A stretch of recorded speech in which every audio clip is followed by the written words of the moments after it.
చేసిన ఏమడిగినా ఈ తెలంగాణ రాష్ట్రంలో దాదాపుగా 2 కోట్ల ఎకరాల భూమి ఉంది. 2 కోట్ల ఎకరాల భూమిలో కొడంగల్లో 1300 ఎకరాల భూమి సేకరించి ఒక పారిశ్రామిక వాడను నిర్మించి కొడంగల్ను నేను అభివృద్ధి చేయాలంటే చిచ్చు పెట్టి లగచర్ల మంటలు పెట్టి అధికారులను కొట్టించి కలెక్టర్ల మీద దాడులు చేపించి ఇవాళ అమాయకులైన మా లంబాడి సోదరులను జైళ్లకు పంపించారు. నేను ఆయనలోనే చెప్పిన వాళ్ళ మాయమాటలు నమ్మకండి, వాళ్ళు ఉచ్చులో దించుతున్నారు. ఆనాడు తెలంగాణ ఉద్యమంలో కూడా ఇట్లనే చేసిండ్రు. అగ్గిపెట్టె రావు గారు 100 రూపాయలు పెట్టి పెట్రోల్ తెచ్చుకున్నాడు కానీ 10 పైసలు పెట్టి అగ్గిపెట్టె తెచ్చుకోలే. ఈ అగ్గిపెట్టె రావుని నమ్మకుర్రా నాయన అని చెప్పిన. ఆయన మా పిల్లలు ఆవేశపడి నమ్మిపోతే ఇవాళ కేసులు అయినాయి. ముఖ్యమంత్రిగా ఉన్న ఇవాళ నా దగ్గరకు వస్తారు, సార్ నువ్వే ముఖ్యమంత్రి కేసులు తీయని. నేను చెప్పదలుచుకున్న మా మిత్రులకు మా సోదరులకు, ముఖ్యమంత్రిగా ఉన్న నా మీదనే 182 కేసులు ఉన్నాయి. నా కేసులే నేను తీసుకోలేకపోయినా. చట్టం వేరు, ముఖ్యమంత్రి కుర్చీ వేరు. ఇవాళ వాళ్ళ మాయమాటలు నమ్మి మీరు కేసుల్లో ఇరుక్కుంటే బెయిల్ ఎప్పుడు వస్తుందో తెలియదు, మన కుటుంబాలను ఎప్పుడు కలుసుకుంటామో తెలియదు.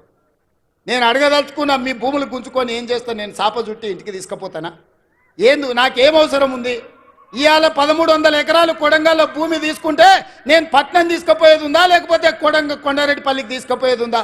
ఆ రుణం తీర్చుకోవాలని ఆ కొడంగల్ నియోజకవర్గంలో 20-25 వేల మంది నిరుద్యోగ యువకులకు, ముఖ్యంగా ఆడబిడ్డలకు ఉద్యోగాలు కల్పించి ఉపాధి నెరవేర్చి పరిశ్రమలు స్థాపించి అభివృద్ధి చేయాలని నేను ప్రయత్నం చేస్తే 1300 ఎకరాలు కూడా భూసేకరణ జరగకుండా అధికారుల మీద దాడులు చేసి ఈరోజు అమాయకులను కేసులలో ఇరికిచ్చారు. ఒక్క కేసీఆర్కే గజ్వేల్లో 1000 ఎకరాల ఫామ్ హౌస్ ఉంది. నీ ఒక్కనికి 1000 ఎకరాల ఫామ్ హౌస్ ఉండొచ్చు, కానీ మా దగ్గర 1300 ఎకరాలలో ఒక పారిశ్రామిక వాడ ఉండొద్దు. ఒకసారి ఆలోచన చేయండి మిత్రులారా. ఇవాళ ఈ జిల్లాను అభివృద్ధి చేయాలంటే ఆనాడు నాగార్జున సాగర్ కడితే రైతులు మునగలేదా? శ్రీశైలం ప్రాజెక్టు కడితే మా కొల్లాపూర్ మునగలేదా? పాలమూరు రంగారెడ్డి కల్వకుర్తి ఎత్తిపోతలు కడితే మా కొల్లాపూరాలు 3 సార్లు భూములు పోయినోళ్ళు భూములు పోయి ఒక్కసారి కాదు 2 సార్లు 3 సార్లు కొల్లాపూర్ ప్రాంతంలో భూములు ముంపు గురైన బాధను దింగమింగుంటున్నారు. ప్రభుత్వం నుంచి సహాయం అందించమన్నారు, కానీ కొట్టాలంటే మా బిడ్డలు కొట్టకపోదురా?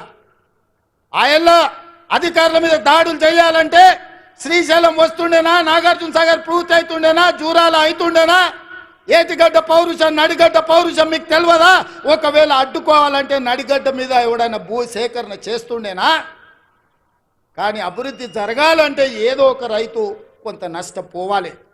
భూమి అనేది మన ఆత్మగౌరవం, భూమి అనేది మన అమ్మ లాంటిది. అమ్మతో మనకు ఎంత అనుబంధం ఉంటుందో మన భూమితో అంతే అనుబంధం ఉంటుంది. నాకు తెలియంది కాదు, కానీ అభివృద్ధి జరగాలంటే ఆ భూసేకరణ జరగాలి.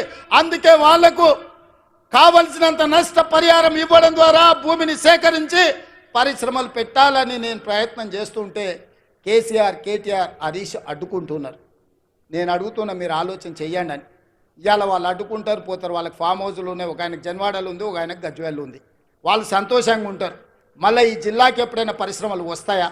మన పిల్లలకు ఉద్యోగాలు వస్తాయా? ఇవాళ మీరు అండగా నిలబడితే 10 రూపాయలు ఎక్కువైనా ఇచ్చే శక్తి నా దగ్గర ఉంది. నేను సంతకం పెడితే 10 లక్షలు కాదు, ఎకరాకి 20 లక్షలు ఇచ్చే శక్తి నా దగ్గర ఉంది. తీసుకోండి, 20 లక్షలు తీసుకోండి. మీకు ఇచ్చే బాధ్యత నాది. ఇంటికి పైసలు తెచ్చి ఇచ్చే బాధ్యత మాది. నీ ఇంట్లో ఉన్న చదువుకున్న వాళ్ళకు, చదువు రానోళ్లకు ఉద్యోగాలు ఇచ్చే బాధ్యత నాది. అభివృద్ధిని అడ్డుకోకండి, మాయ మాటలు వినకండి, వాళ్ళ ఉచ్చులో పడకండి. వాళ్ళ ఉచ్చులో పడితే జైల్లోకి వెళ్తే మన కుటుంబాలు ఆగమవుతాయి. ఇవాళ 10 రూపాయలు ఎక్కువ తీసుకోండి, పక్కకు పోయి భూమి కొనుక్కోండి, పిల్లలకు ఉద్యోగాలు తీసుకోండి, మీ కుటుంబాలు బాగుపడండి. ఇంట్లో ఒక్కరికి ఉద్యోగం వస్తే ఒక తరమే మారుతుంది, ఒక తరం తలరాతనే బాగుపడుతుంది. తలరాతను మార్చే అవకాశాలను వదులుకోకండి. ఇవాళ ఈ జిల్లా మీద పగబట్టి ఈ జిల్లాను అభివృద్ధిని అడ్డుకోవాలని సాగునీటి ప్రాజెక్టుల కాళ్ళ కట్టబెడుతున్నారు. పరిశ్రమలు దేవాలంటే భూసేకరణ జరగకుండా అడ్డుపడుతున్నారు. ఇవన్నీ కూడా ఈ జిల్లా గమనించాల్సిన అవసరం ఉన్నది. అందుకే మిత్రులారా, ఇవాళ రైతులకు బోనస్ ఇచ్చినాం, రైతు రుణమాఫీ చేసినాం, ఇవాళ 50,000 ఉద్యోగాలు ఇచ్చినాం. ఆడబిడ్డలకు 1,15,00,000 మంది ఆడబిడ్డలు ఆర్టీసీ బస్సుల్లో 3,700 కోట్ల రూపాయలు ఉచితంగా ప్రయాణాలు ఇచ్చినాం. 200 యూనిట్లు ఉచితంగా ఈరోజు పేదలకు విద్యుత్ ఇస్తున్నాం 50 లక్షల కుటుంబాలకు. 500 రూపాయలకే సిలిండర్ ఇస్తున్నాం. పాఠశాలలలో మెస్సు ఛార్జీలు, కాస్మెటిక్ ఛార్జీలు 40% పెంచినాం. ఇవన్నీ కూడా అప్పు చేయకుండా కోకపేటల భూములు అమ్మకుండా మేం చేసినాం. ఇవే కాదు, సంవత్సరం మొత్తం 72 లక్షల కుటుంబాలకు, రైతు కుటుంబాలకు 54,000 కోట్ల రూపాయలు ఖర్చు పెడితే ఒక్క కల్వకుంట్ల చంద్రశేఖరరావు చేసిన 7 లక్షల కోట్ల రూపాయల అప్పుకు ఇప్పటి వరకు మా బట్టి విక్రమార్క గారు 60,000 కోట్ల రూపాయల మిత్తి కట్టిండు. మిత్రులారా, మన నెత్తి మీద గుదిబండ పెడితే ఆ గుదిబండకు 60,000 కోట్ల రూపాయలు అప్పు కట్టిండు. ఇవాళ 7 లక్షల కోట్ల రూపాయలు చంద్రశేఖరరావు అప్పు చేయకపోతే 60,000 కోట్ల రూపాయలు రైతులకు వంచితే ఇవాళ అన్ని కష్టాలు తీరుతుండే కదా. ఇవాళ ఆయన అప్పుకు 60,000, ఆయన ఒక్క కుటుంబం చేసిన అప్పుకు 60,000 కోట్లు కడితే 70 లక్షల రైతు కుటుంబాలకు 54,000 కోట్లు ఇచ్చినాం.